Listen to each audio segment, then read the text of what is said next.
All right, I think we can begin here. Thanks to Allora for hosting this webinar, and great to be with you, Nick. It's a pleasure, and I'm excited to be talking about this industry. It's really an exciting time for this particular intersection.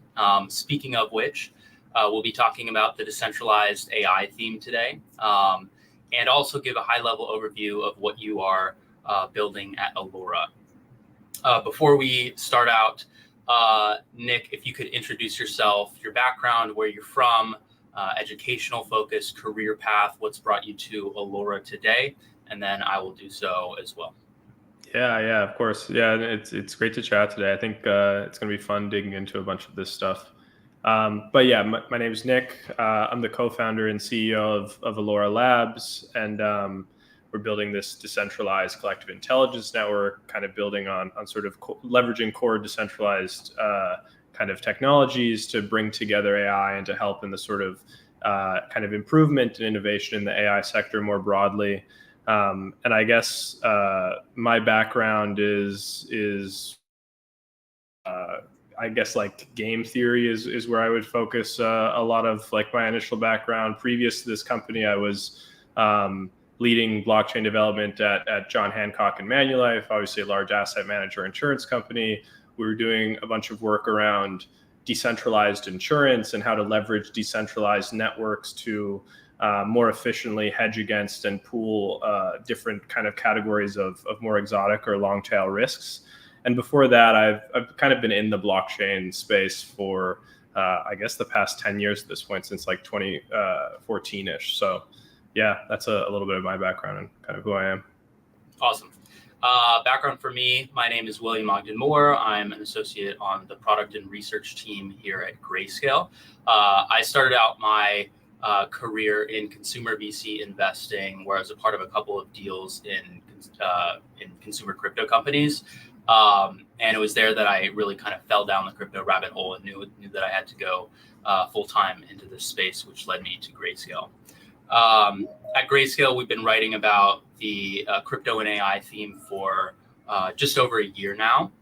We recently wrote a report called AI is Coming, Crypto Can Help Make It Right, that we will reference kind of throughout today.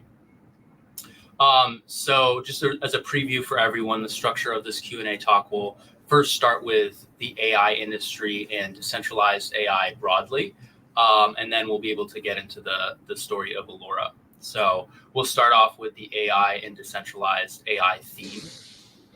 So Allora is focused on AI, particularly in financial applications. Could you talk about the role that you see AI playing in the traditional financial system, both today and in the future? Yeah, I think AI is obviously this kind of new computing paradigm that much of society is going to increasingly move to. And so I think finance is not excluded from that. And in a lot of ways, finance has sort of been the one of the early industries that's I guess like been more tightly integrated with AI. AI has been used in financial domains for quite a long period of time at this point, and in creating more efficient strategies, more maybe exotic financial instruments, or how one interacts with different financial instruments. And I think what's powerful about AI specifically and how it ties to finance is AI is the most deflationary technology to ever exist. It enables us to process massive amounts of information really efficiently in really sophisticated ways. And I think that's powerful in the realm of finance, in one way at least, in kind of expanding the scope of assets or asset categories that finance can apply to, getting really into the long tail of things, exotic asset categories, in crafting more, I guess, expressive financial instruments or financial vehicles. And so I think that's a really powerful sort of way that AI is going to touch and have an impact on finance, both over the near term and long into the future. And I guess expanding the compatibility of financial markets and the financial system to a much, much broader set of more diverse or exotic asset categories.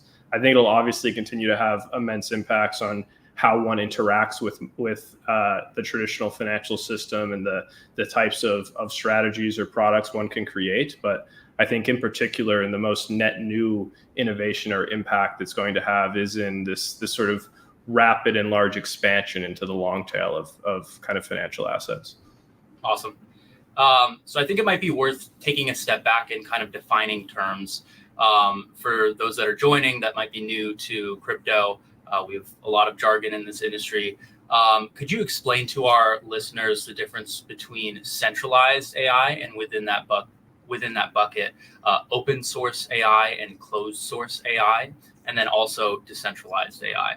So those four terms: centralized AI, closed source AI, open source AI, and decentralized AI. Sure. Yeah. So centralized AI is largely what we all interact with today. When we interact with AI, I guess to give a concise definition to it, it is AI that is created and sort of distributed under a single roof, or the end-to-end solutions are produced via these kind of centralized AI companies. A centralized AI company accumulates a lot of compute power, they accumulate a lot of data, they label that data, they structure that data, and then they merge those two things together essentially to create some centralized AI model. These in centralized AI, there's also a kind of important distinction with regard to, I guess, the execution of AI. When you're interacting with centralized AI, you're pinging a server or some piece of infrastructure that's owned by some centralized entity, and they're delivering the result. And then within centralized AI, also partly within decentralized AI, but within centralized AI, you have kind of two camps in closed source and open source. Closed source is what OpenAI produces. It's what Anthropic produces. It's AI that whose sort of information around the model itself or the models themselves are not disclosed to the public. This is kind of closed source proprietary software, not too different from closed source software in general, just within the scope of AI. And then open source AI is not too dissimilar from open source software either, in that you have the information around a model or a set of models disclosed to the public. It's available for one to access, and that makes it possible to take open source models and make your own modifications to them, fine-tune them, run them in whatever infrastructure or environment you'd like. You're not as beholden to the kind of end-to-end dictations of a centralized company running a closed source model. And then with decentralized AI, closed source and open source can still both apply to decentralized AI, but decentralized AI is leveraging kind of core decentralized primitives to enable the creation or execution of AI in different ways. And so this could be in provisioning data via a decentralized group of actors going around and bringing data together via a decentralized network. This is what we see commonly as well is decentralized provisioning of compute. So instead of, say, an OpenAI accumulating a bunch of compute resources and using that to train models, anyone with idle compute could contribute that via a decentralized network to contribute to either the decentralized training of a model or the decentralized kind of execution or running of a given model.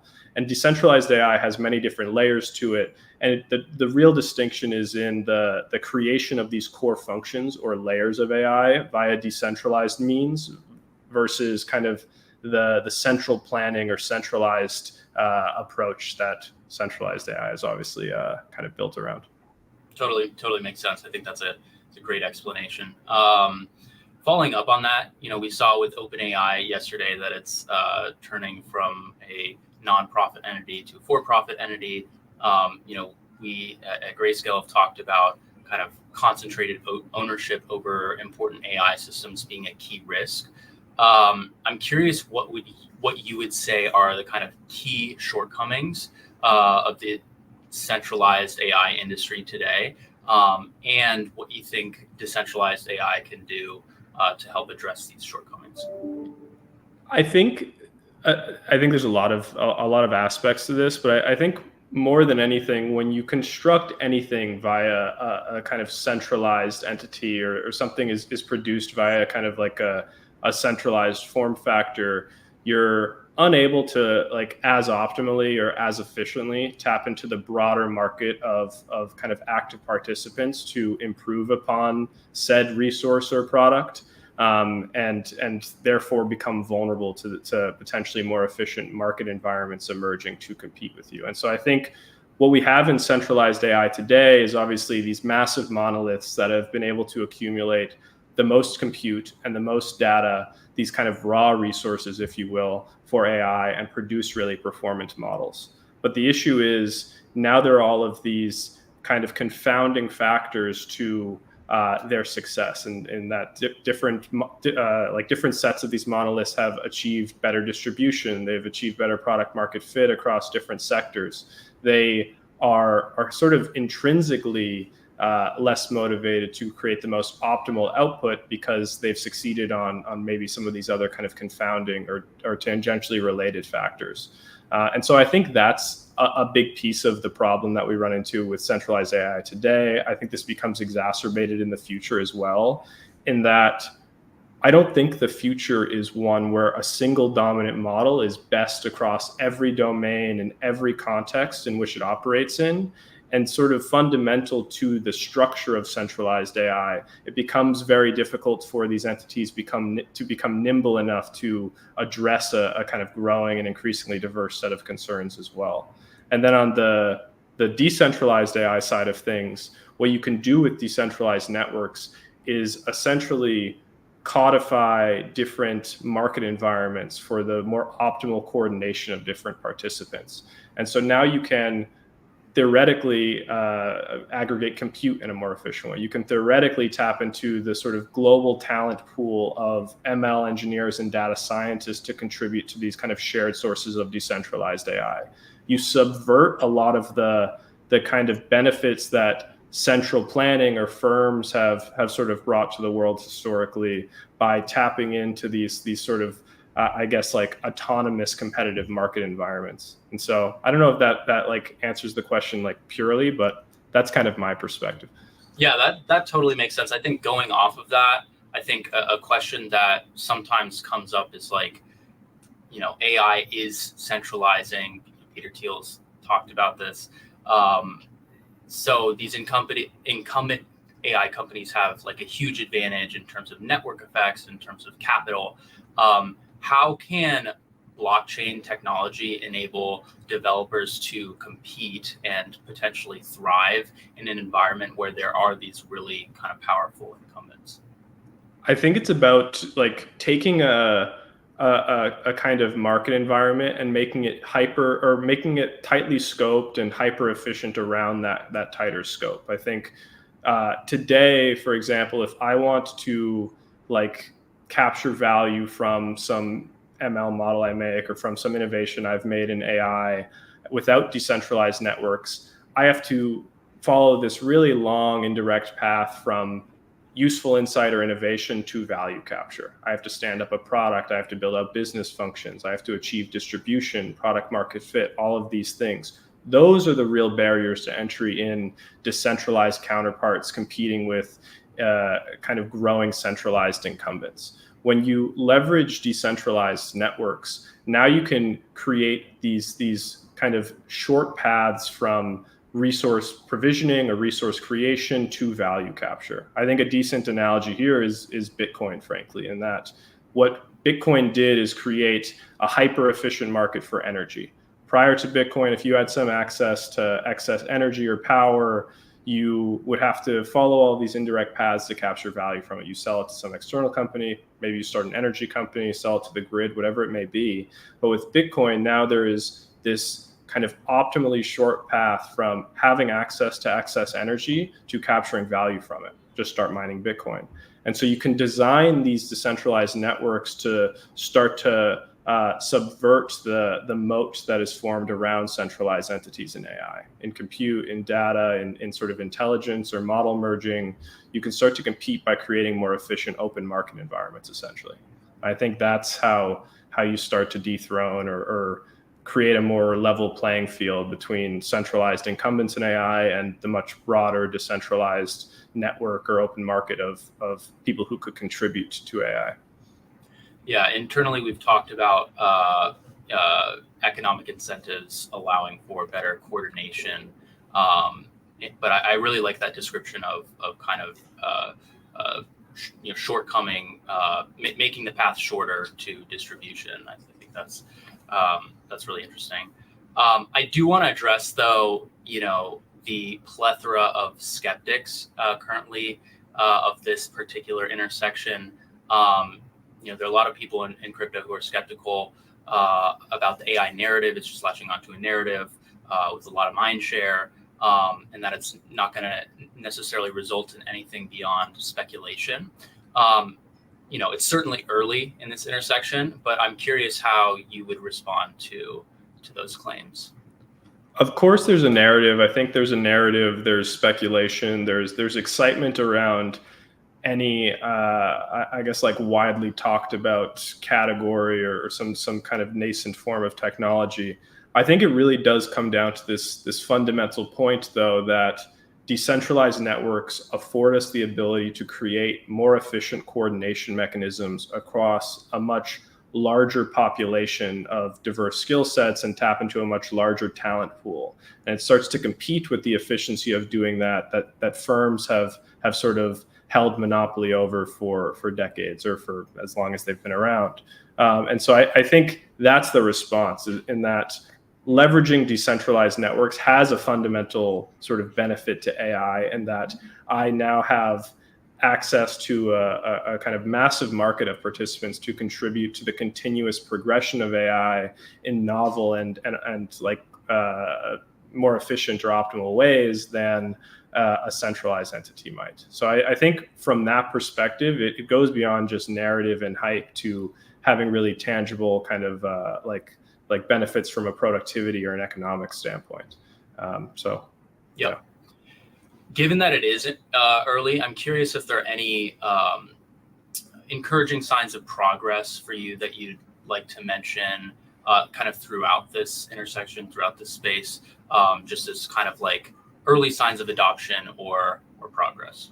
Yeah, I think there's been some, it's still early, as you said, but I think there's really interesting things happening in kind of deconstructing the AI stack and seeing interesting innovations, but also adoption of these different layers of the AI stack. So if you think about this, like what goes into AI, it's kind of the things we talked about, but just to lay it out kind of more explicitly, it's data, it's compute, it is intelligence or the construction / merging of the models themselves, and then it's the actual running of AI or the execution of these models.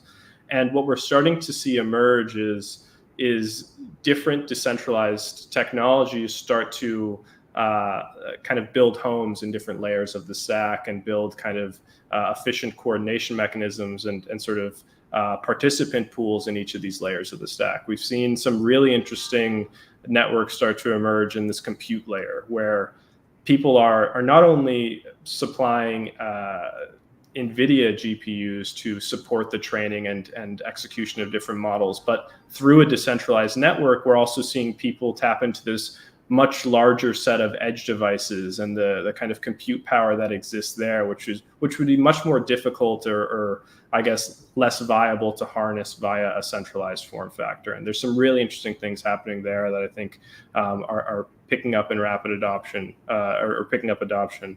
I think there's some interesting things going on the data side where people are contributing their excess internet bandwidth to then go scrape the web via a decentralized network to pull together massive amounts of data to then train and improve upon models. And so we're starting to see these networks and these kind of projects tackling specific layers of the AI stack productively tap into these open markets of participants to start to outpace the kind of capabilities of what a centralized organization might be able to provision, given the same sort of initiative or resource pool they're tapping into. And I think that will increasingly pick up. I think with crypto / blockchain specifically as well, a lot of its product market fit has been found in these kind of financial domains. DeFi has obviously like been a fairly active sector over the past few years. And as we talked about earlier, I think finance is where a lot of AI's kind of near-term benefits or value is going to be created. And so we're starting to see AI start to bleed into these kind of decentralized financial primitives as well and create sort of novel asset categories and sort of novel AI powered financial primitives, which I think further expands this mostly novel kind of landscape that is enabled by building financial primitives in a kind of decentralized form factor. Totally. Yeah, I agree. I'm super interested in the data scraping example, and you mentioned in particular, and also I know there have been some like recent developments and distributed training, which I think is really interesting. Yeah, the distributed training stuff's really cool. Yeah. Yeah, I think that those two things, at least for me, are definitely worth continuing to monitor. On the report that we put out at Grayscale recently, we said that we think about decentralized AI in terms of basically three different buckets. The first is the infrastructure layer, and we would bucket Allora in that category. The second is resources needed for AI, as you were kind of talking about, data and compute.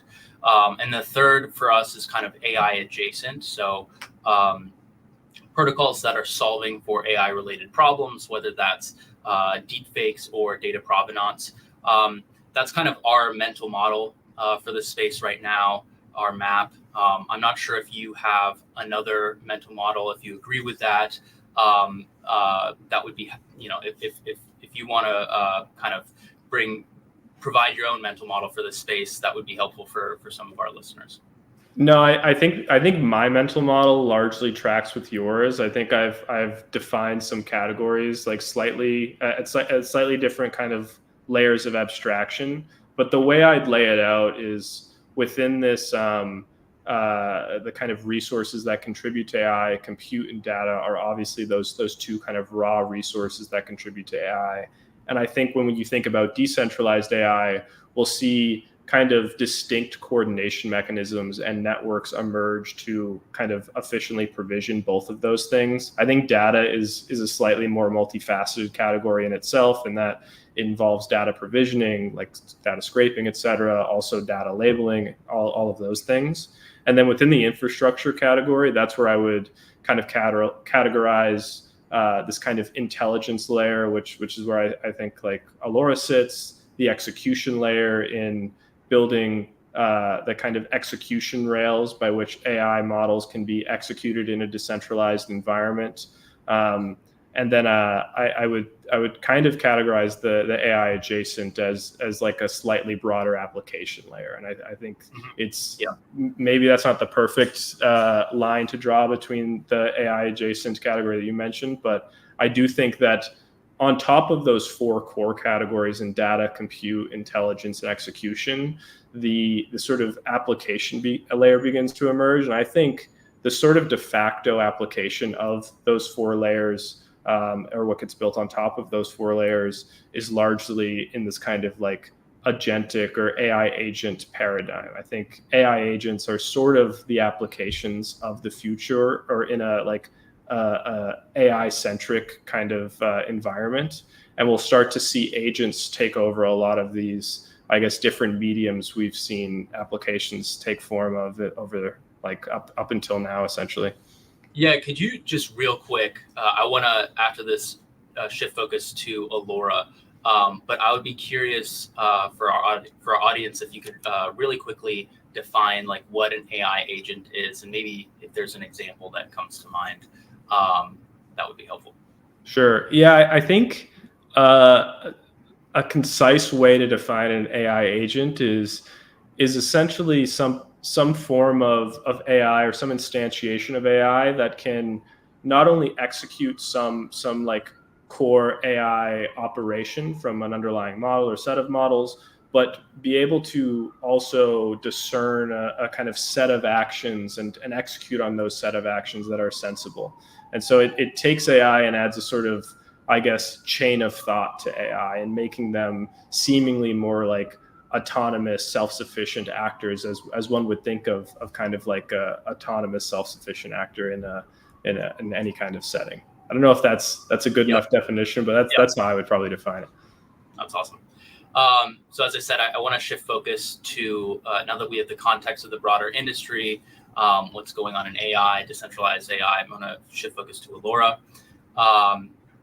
So Nick, could you kind of take me through your founding story, why you chose to build Allora, the problem that you sought out to solve, and at a high level, what you were building?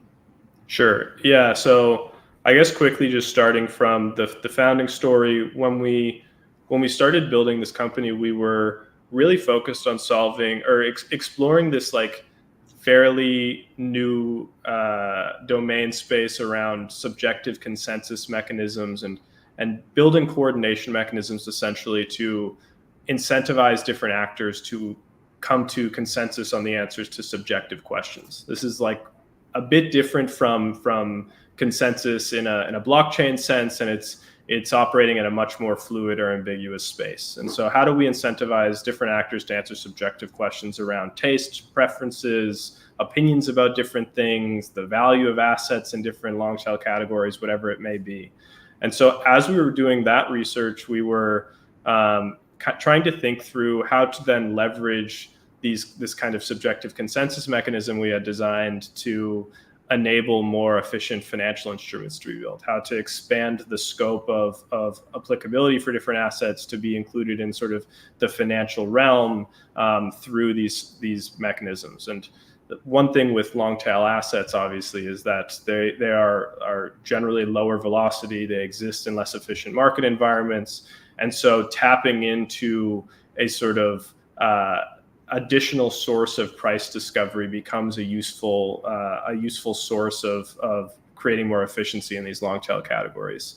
If an asset doesn't change hands very often, the transfer of ownership that typically acts as this price discovery event for more liquid asset categories just doesn't happen frequently enough for it to be a kind of sufficient price discovery mechanism on its own. You see this happen in real estate, the art markets, lots of different markets where querying some external opinions around the value of different things aids in the overall efficiency and understanding of different asset categories. And so as we were building out these kind of tools for tapping into crowds of humans for weighing in on the value of different long tail assets, creating real-time price feeds for different long tail assets, et cetera, we quickly realized that humans are just inefficient sort of computers for doing these types of things. Humans are just inefficient with these types of nebulous tasks. And so early on, we started building out a kind of array of different AI-powered crypto infrastructure, DeFi infrastructure, et cetera, for creating more efficiency in long tail assets. And as we were doing that, as we were getting distribution, et cetera, I think we ran into a similar problem that I think a lot of AI companies run into, in that you're competing on a bunch of different vectors, and that eats into the ability to spend time and cycles building the best possible model for a given domain. This problem of what we call like siloed machine intelligence, and that there's a lot of different models that exist in the world today, but they all live in these different silos, and one has to kind of it can't learn off other models or other sort of intelligence that's being produced. So I can't take model A and model B and merge them together easily to create a new model that is as intelligent as model A and B. And so this creates this kind of difficult scenario for many AI companies trying to build in, I guess, like more nebulous settings. And with this in mind, we decided to go one layer deeper in the stack, essentially, in creating a coordination layer for models themselves. So now different models can collectively optimize different ML objectives or solve different ML problems, essentially, learning off of one another in the process, and in addition, producing this better source of kind of collective AI, kind of breaking down the barriers that exist between different models or different forms of AI today. And so that's what we've been building with Allora, is this essentially collective intelligence network or self-improving AI network, where many different models can come together and solve different ML or AI problems together and create a more efficient marketplace for intelligence itself. That's awesome. Yeah, I think this idea of collective intelligence is super, super compelling. And this idea of solving siloed machine intelligence. Can you talk about any notable partnerships, milestones, KPIs, kind of signs of progress so far? For sure. So a lot of our focus on the I guess, demand side of the network, for lack of a better term, has been within kind of financial domains, within DeFi as well, those kinds of things, because of the things we've talked about so far. So we've been doing different things in kind of the DeFi space, from AI agents built on models on the network to, I guess, trade more intelligently in prediction markets. There's part of there's models running on the network that are all trying to predict or produce the best probabilities of who the next U.S. president will be, and then stitching together the outputs from these models to produce, I guess, positions to be traded in poly market prediction markets for the U.S. election. There's similar types of integrations on kind of other types of option or prediction market type environments. We're doing some things around AI-powered, I guess, strategies where you can autonomously enable AI to sort of autonomously manage pools of capital across the myriad of different on-chain DeFi primitives that exist, and execute far more sophisticated on-chain strategies that would be possible with the kind of compute capabilities of what could be codified in a smart contract, say. And then on the supply side, the core focus has been bringing together as many data scientists and ML engineers as possible, and building a collective intelligence network. As one would expect, the more useful models that are running on that network, the smarter the network becomes as a whole. And so to date, I believe there's north of 75,000 models that have been running on the network, and through this sort of inference synthesis mechanism, this kind of core model merging mechanism, the best models get the most weight in the network and contribute most to the ultimate collective outputs across different domains. And so we've been really excited to see the growth on that supply side, especially in seeing how many different like model creators essentially are joining this network and sort of tapping into the greater efficiencies that exist when you have a market built for intelligence itself. Yeah, that's awesome to hear. Obviously, AI engineers right now, ML engineers are very high in demand. So it's awesome to hear progress on that side.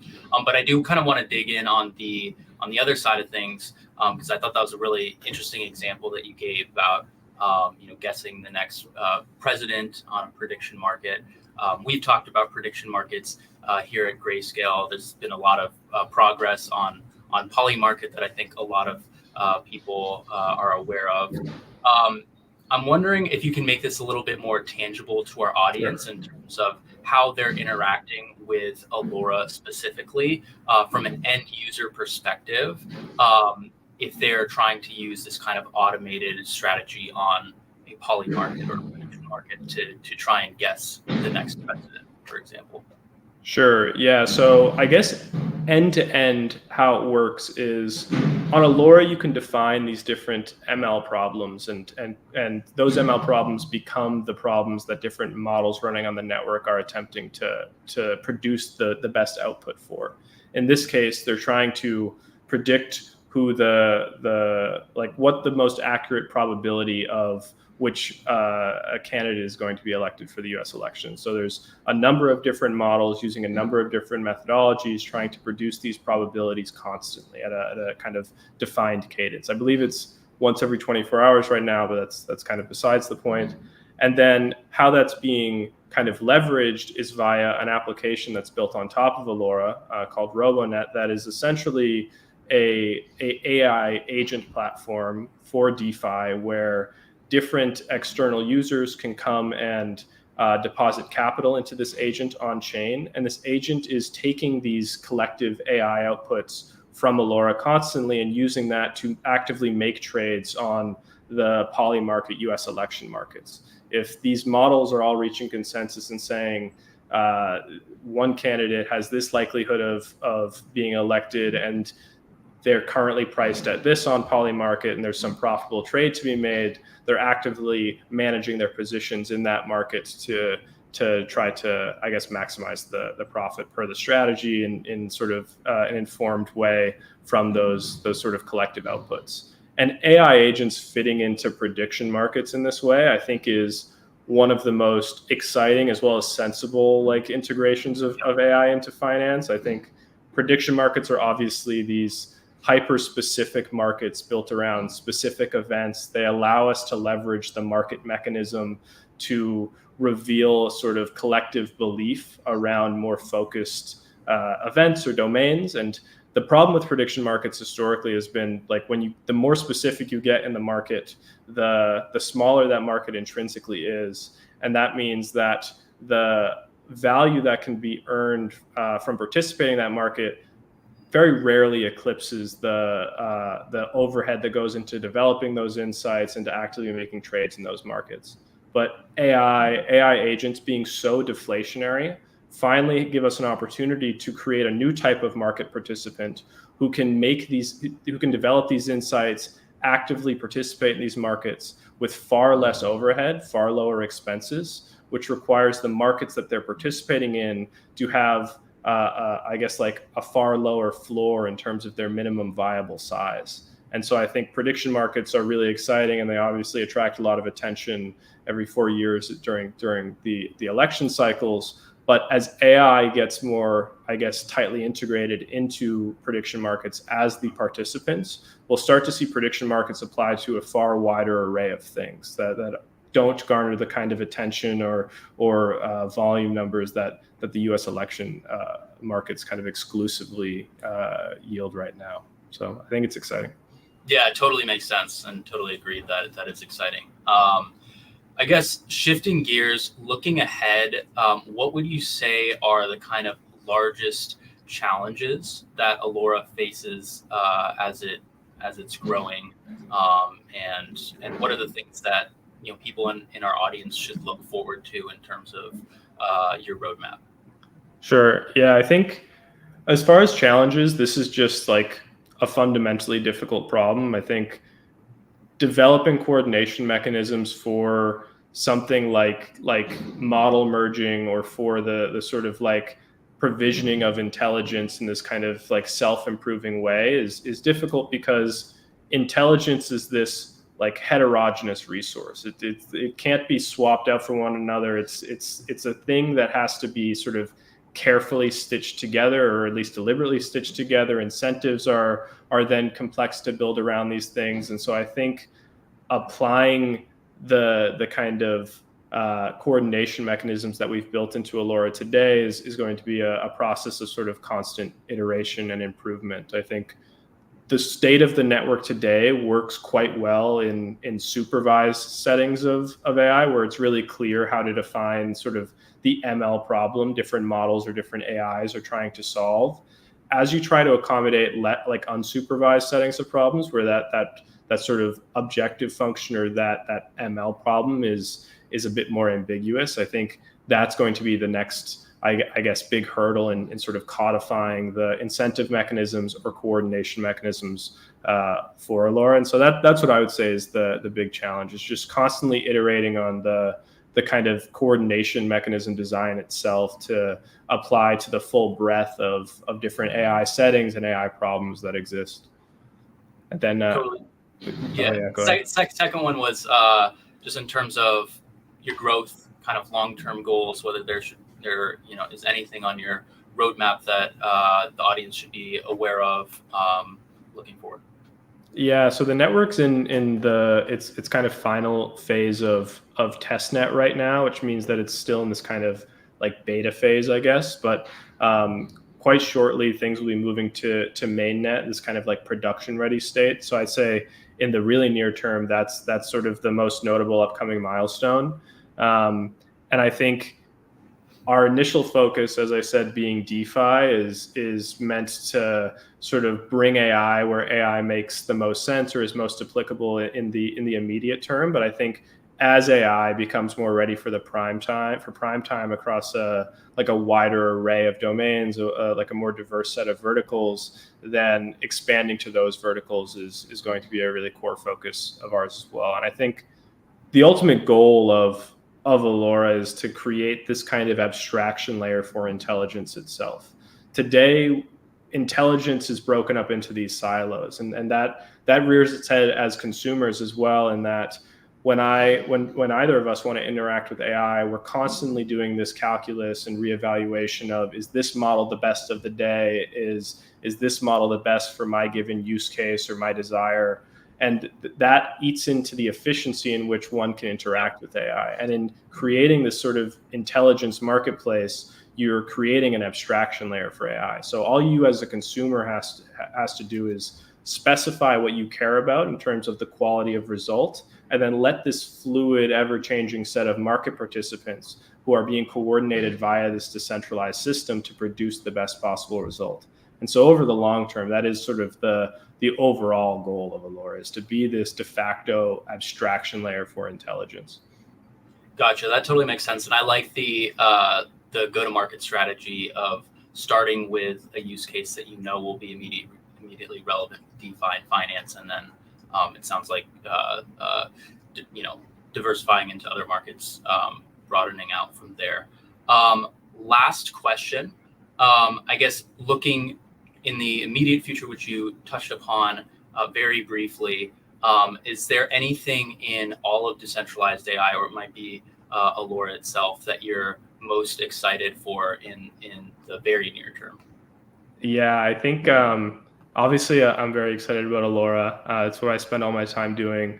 But I think to date, decentralized AI has been seen as this sort of kind of homogenous technology, and all of decentralized AI I've seen is kind of placed into the same bucket. And I think what we'll start to see over the near term is a greater level of clarity be placed at the kind of various components that make up decentralized AI. And I think that will be beneficial in sort of bringing the sort of best of these systems to the forefront, and in enabling them to exercise or showcase their benefits in decentralized AI. I think related to sort of compute, there's a really exciting project that's tapping into kind of the compute provided from edge devices like your phones, your laptops, your smartwatches, whatever it is, to provide this alternative source of compute for kind of the execution of different AI models. I think on the sort of execution side, another project that I'm very excited about, we work with, is a project called Ritual, which is building a kind of blockchain that is sort of optimized for the execution of different models in a decentralized setting. And when you optimize execution to happen in a decentralized setting, you can start to create these really interesting on-chain decentralized applications, protocols, et cetera, that tap into AI really cleanly and kind of treat AI as a first-class primitive. So I think there's a lot of exciting stuff happening in decentralized AI. I think it's going to progress very, very rapidly. I think we're starting to hit an inflection point here, and it's going to be an exciting year.